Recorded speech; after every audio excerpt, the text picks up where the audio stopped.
Hello everyone and welcome back to my channel where I aim to give you some insight into property related matters. For anyone who is new here, definitely consider subscribing if you want to find out a bit more about property in the UK. Today's video is going to be a bit different and it will surround this burning question that a lot of people have at the moment. Is it even worth buying your own home?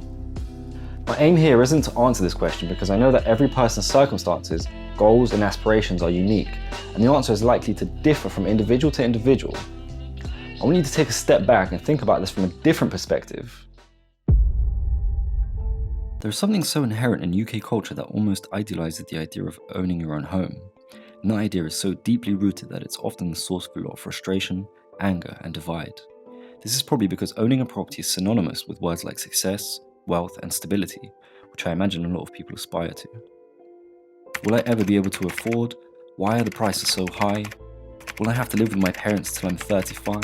Are just some of the questions that I'm sure a lot of people are asking themselves when thinking about property.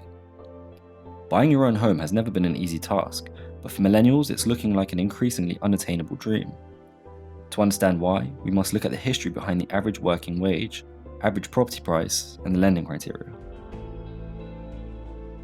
According to the UK Land Registry House Price Index, the average house price across the whole of the UK in January 1980 was £19,273.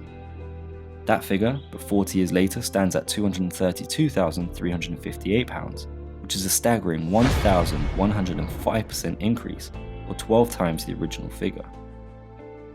Now let's look at the wages. According to a financial article by The Telegraph, the average Briton's yearly salary was approximately £6,000 in 1980.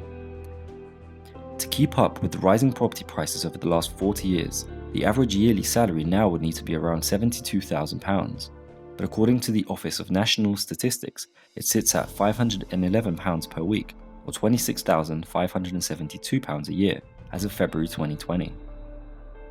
Whilst I haven't specifically researched mortgage lending criteria from the 1980s, I have spoken with old family friends who said that the criteria were very loose, and that 100% or even 110% mortgages were not uncommon. This meant that the idea of a deposit was almost non-existent. Criteria for lending has changed a lot since the 80s, with the most notable ones being the requirement for a minimum deposit and a stable salary. A combination of these two factors means that not only does it push the average age of purchase up, as it takes a while to save up a sizable deposit, but the amount banks are willing to lend is based on salaries, which we know haven't increased as much as property prices. This has created a huge gap between deposit and outright ownership, which is normally filled with a mortgage.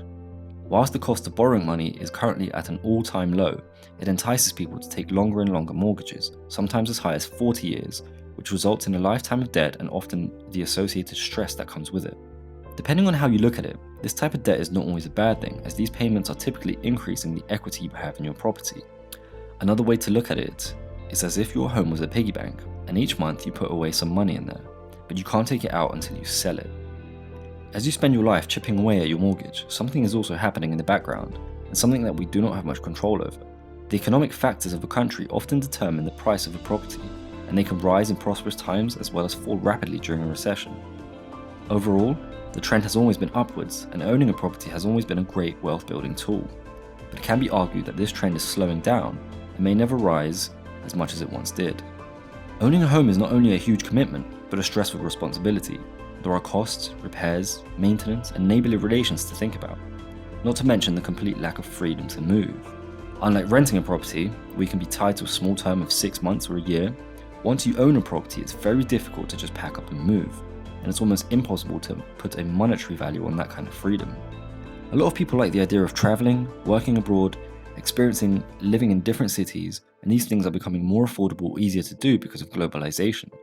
So the idea that one needs to own a property is becoming an outdated idea. There is also this huge toxic ideological perception of success through social media channels that almost brainwash people to believe that you need to own a property by a certain age, which just isn't the case. If your aim is to buy a property, do it for you, based on your needs. And remember that it doesn't matter whether you buy at 25, 35 or 45, it's still an amazing achievement. If you've gotten this far, thank you so much for watching.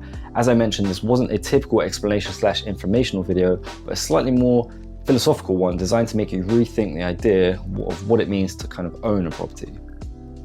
If If you liked the video, remember to hit that like button and stay tuned for my upcoming videos. Thank you again and hope to see you all soon.